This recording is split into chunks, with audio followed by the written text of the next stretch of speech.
And you can't imagine, you can think of a family, but without him, it never really was the family that it was to become.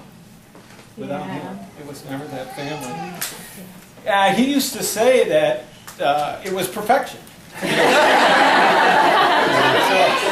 Ginny used to be embarrassed about the fact that her parents had sex 9 times already, and then I don't know how she felt when James was born. Oh God, that must have been terrible. The 10th time. But some of my earliest memories were with James, Richard, and myself sitting in this big chair in our living room on Van Nuys. We were the 3 little boys. When you have a family that big, it's like a generational difference between the oldest kids and the youngest kids. And so we were the 3 little boys.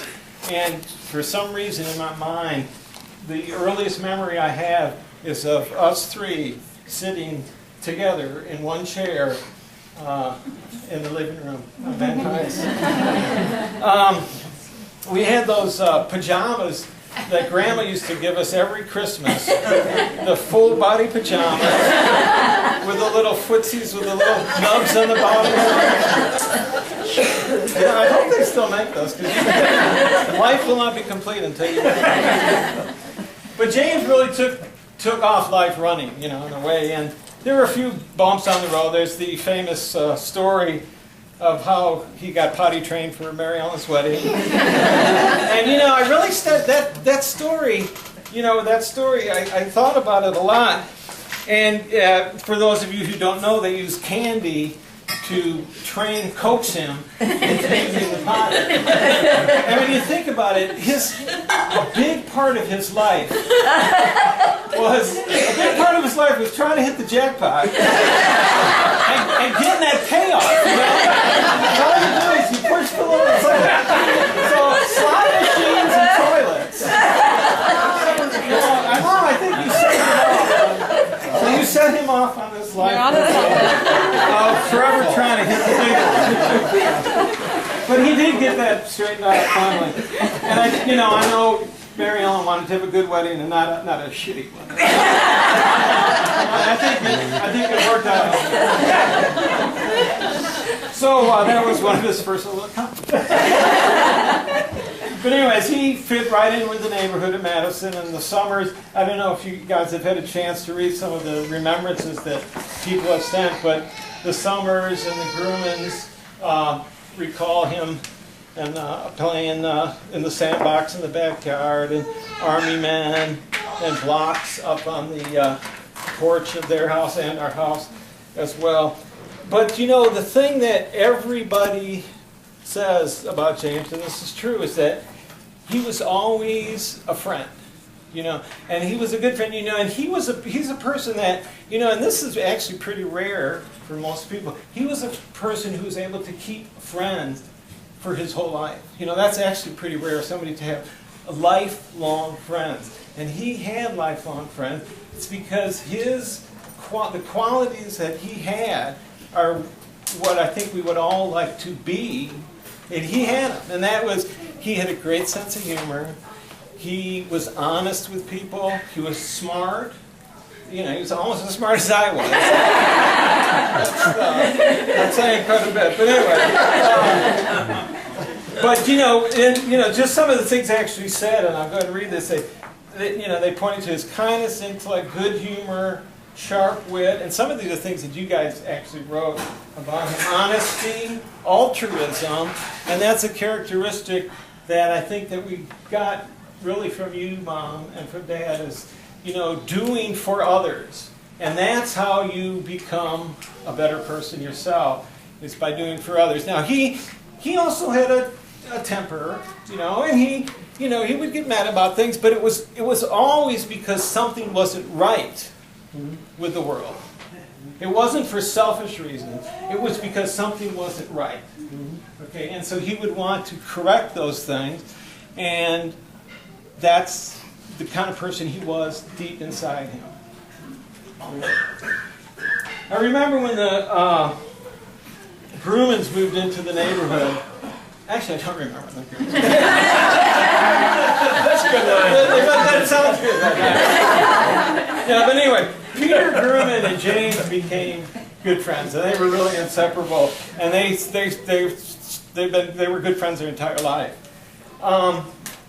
They would go down to Lake Mendota or Lake Wingra, catch fish from the beginning of summer till the end of summer, going barefoot.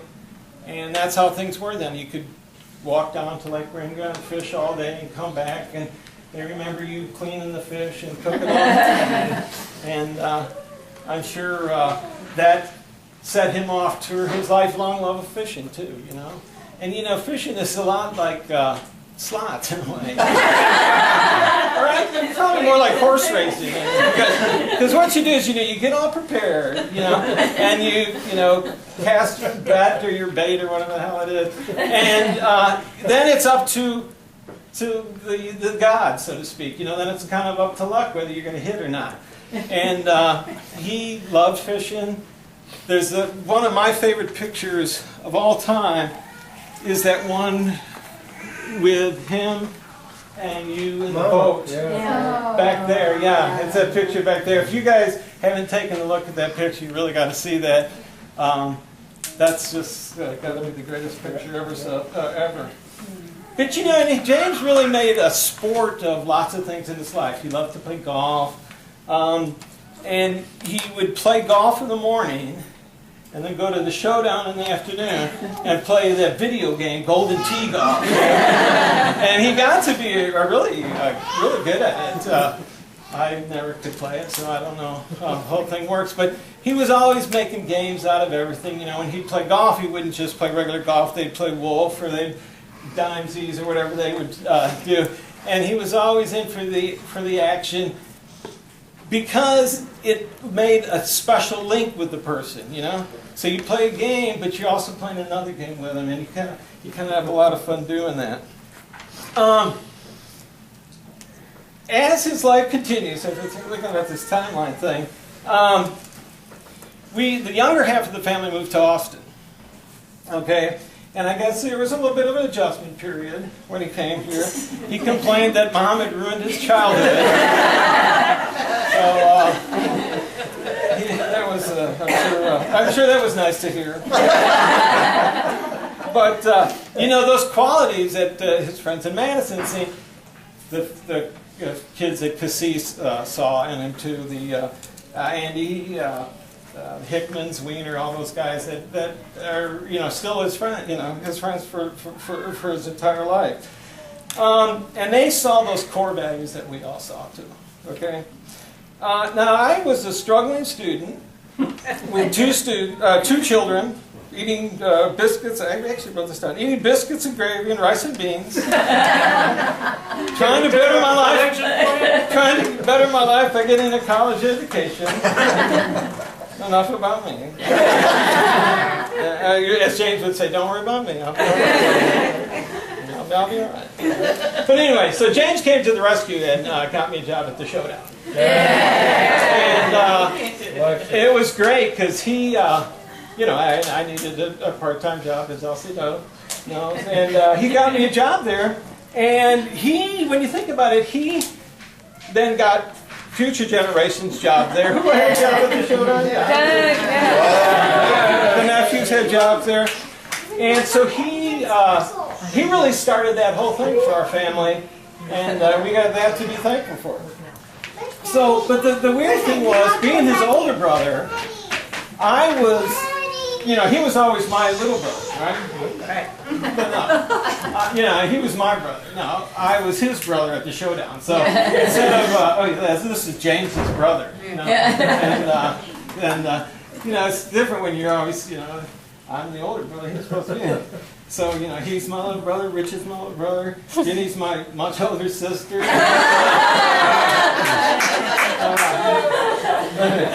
But anyway, so, you know, not that I ever did this, never did really. But, you know, women would want to be near me because I was James's brother, you know.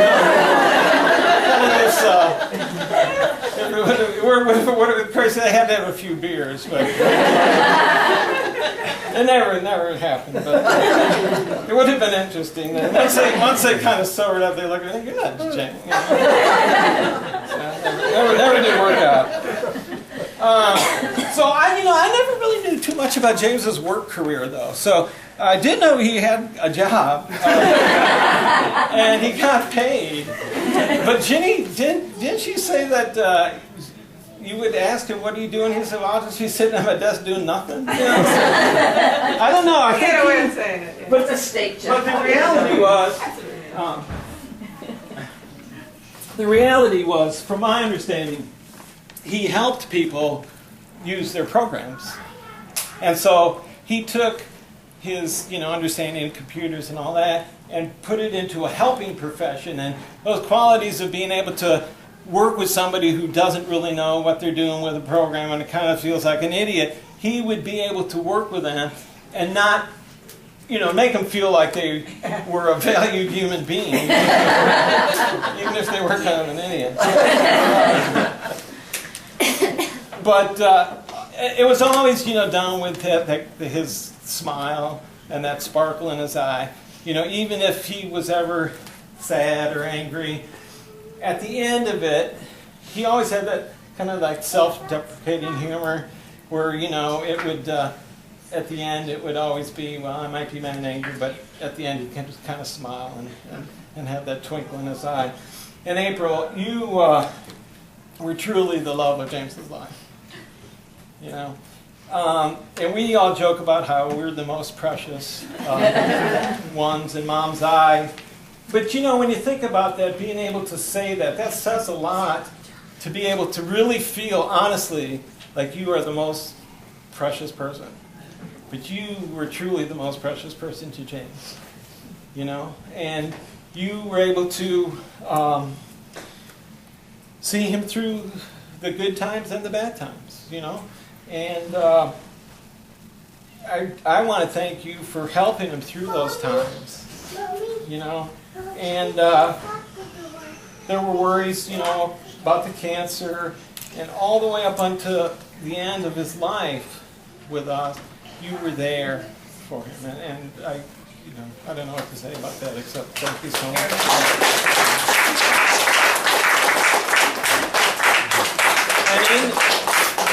And in that, you always reflected love, though. Okay?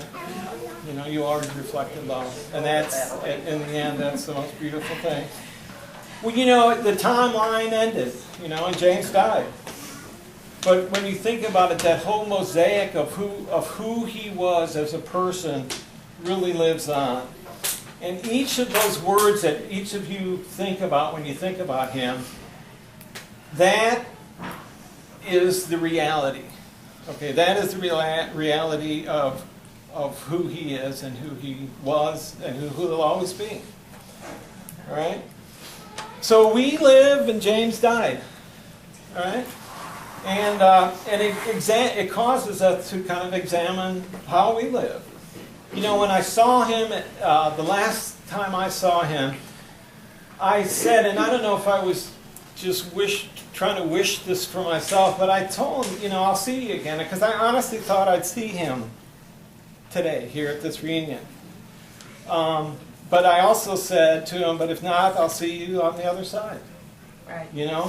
And that's kind of the hope that we all have, is that we will be able to see him again in that sense, in that reality that we really can't understand completely.